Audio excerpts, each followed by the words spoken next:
কলিজাটা ফাইটা যায় যখন একটা ড্রাইভার এসে পরিচয় দেয় যে ভাই আমি একটা ড্রাইভার। যখন তাকায় দেখি তার একটা পাও নাই, তার একটা হাত নাই, তখন তার জায়গাটা থেকে আপনি ভাবেন, আপনি একজন ড্রাইভার হিসাবে কিংবা একজন মালিক হিসাবে কিংবা একজন হেল্পার হিসাবে ভাবেন যে সেও তো ড্রাইভার ছিল, সেও তো আমার মতো একটা সময় গাড়ি চালাইছে, সেও আমার মতো একটা সময় টাকা কামাইছে, ভালোভাবে চলছে, ভালোভাবে খাইছে। কতটা হৃদয় বিতরক হইলে, কতটা বিপদগ্রস্ত ক্ষতিগ্রস্ত হইলে যে একটা মানুষের কাছে হাত পাতে তখনই যখন তার পিছনে আর কিছু নাই, দেওয়ালের সাথে পিঠ ঠেকে যায়। তখন মালিক সমিতি নিয়ে যদি কথা বলি ভাই, অবহেলার একটা ডাস্টবিন বলা যায় এই মালিক সমিতির এই কক্ষটাকে। সবাই যে খারাপ বিষয়টা কিন্তু তা না। 100%-এর ভিতর মনে করেন 90%ই খারাপ আর 10% ভালো। আর ভালো যে পার্সেন্টগুলো সেগুলো হলো যেরকম ফরিদপুর মালিক সমিতি, বরিশাল মালিক সমিতি। এই দুইটা মালিক সমিতি আমি অনেক হার্টলেস দেখছি যে ড্রাইভার কখনো যদি বিপদে পড়ে তারা সর্বদাই সর্বক্ষণ সর্বভৌমত্বের চেষ্টা করে যে কিভাবে উদ্ধার করা যায়, কিভাবে কি করা যায়। তাছাড়া বড় বড় যে মাঠ ঘাটগুলো আপনারা দেখেন, যেরকম সায়দাবাদ, গাবতলী, মহাখালী, এই যে জায়গাগুলো দেখেন, মালিক সমিতির লোক মনে করেন দেখা গেল অনেক ড্রাইভার অ্যাক্সিডেন্ট হয়, কিছু করলো কিছু না করলো, সেই বিষয়ে যদি আপনি আমার জিজ্ঞাসা করেন, এই বিষয়ে যেরকম আমি বলবো, অনেক সময় ড্রাইভাররা যে অ্যাক্সিডেন্ট হয়, হাত হারায়, পাও হারায়, জীবন হারায়, তো মালিক সমিতি যে তাদের যে ফান্ড যে আছে সেই ফান্ডে থেকে কিন্তু তারা মনে করেন 100% 90% টাকা হয়তো দেয় না।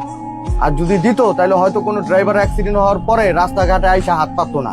এটা খুবই হৃদয় বিতরক দুঃখজনক একটা ঘটনা। কলিজাটা ফাইটা যায় যখন একটা ড্রাইভার আইসা পরিচয় দেয় যে ভাই আমি একটা ড্রাইভার। যখন তাকায় দেখি তার একটা পাও নাই, তার একটা হাত নাই, তখন তার জায়গাটা থেকে আপনি ভাবেন, আপনি একজন ড্রাইভার হিসাবে কিংবা একজন মালিক হিসাবে কিংবা একজন হেল্পার হিসাবে ভাবেন যে সেও তো ড্রাইভার ছিল, সেও তো আমার মতো একটা সময় গাড়ি চালাইছে, সেও আমার মতো একটা সময় টাকা কামাইছে, ভালোভাবে চলছে, ভালোভাবে খাইছে। কতটা হৃদয় বিতরক হইলে, কতটা বিপদগ্রস্ত ক্ষতিগ্রস্ত হইলে যে একটা মানুষের কাছে হাত পাতে তখনই যখন তার পিছনে আর কিছু নাই, দেওয়ালের সাথে পিঠ ঠেকে যায় তখন।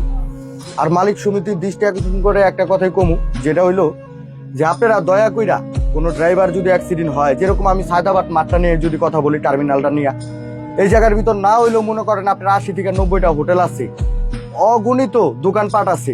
একটা ড্রাইভার যদি ক্ষতিগ্রস্ত হয়, আপনারা তাদেরকে টাকা দেন কি না দেন আমার জানা নাই, আর দিছে কিনা এই পর্যন্ত আমার চোখে পড়ে নাই। আমারও অনেক ভাই ব্রাদার ক্ষতিগ্রস্ত হয়েছে, কিন্তু টাকা দিছে কিনা সেটা আমার জানা নাই। তবে যদি টাকাটা দিত অবশ্যই আমি জানতাম। আর যদি কিছু টাকা দেয়, মানে যদিও কিছু টাকা দেয়, ধরেন আপনি এককালীন 2 লাখ কিংবা 5 লাখ টাকা একটা বরাদ্দ আছে আপনার নামে, যদি সেই টাকাটা আপনার দেয়, আপনি 2 লাখ টাকা নিতে গেলে মনে করেন আপনার 2.5 লাখ টাকা খরচ করা লাগে, এরকম একটা সিচুয়েশন হয়। জুতা ছিতে হয়, অনেক সময় আমাদের মা বোনরা অপমান অপদস্থ হয়, হ্যারাসমেন্ট হয় তাদের কাছে, টাকাটা পায় না। একটা সময় আশা ছাইরা দেয় যে বাবা আর টাকার দরকার নেই, আমার যেহেতু ছেলেই নাই কিংবা আমার যেহেতু স্বামী নাই, আমার যেহেতু বাবাই নাই, তাইলে আর টাকা দিয়ে কি করবো। আজকে দেখেন আমরা ড্রাইভাররা যারা আছি, না হইতে পারছি মা বাবার কাছে ভালো একজন সন্তান, না হইতে পারছি মনে করেন সন্তানের কাছে ভালো একজন বাবা, না হইতে পারছি মনে করেন ওয়াইফের কাছে ভালো একজন স্বামী, না হইতে পারি মালিকের কাছে ভালো একজন ড্রাইভার। আমরা সব জায়গায় অবহেলিত, নির্যাতিত। আজকে বাসায় যাবেন গাড়ি থেকে কান বাড়ে নাই,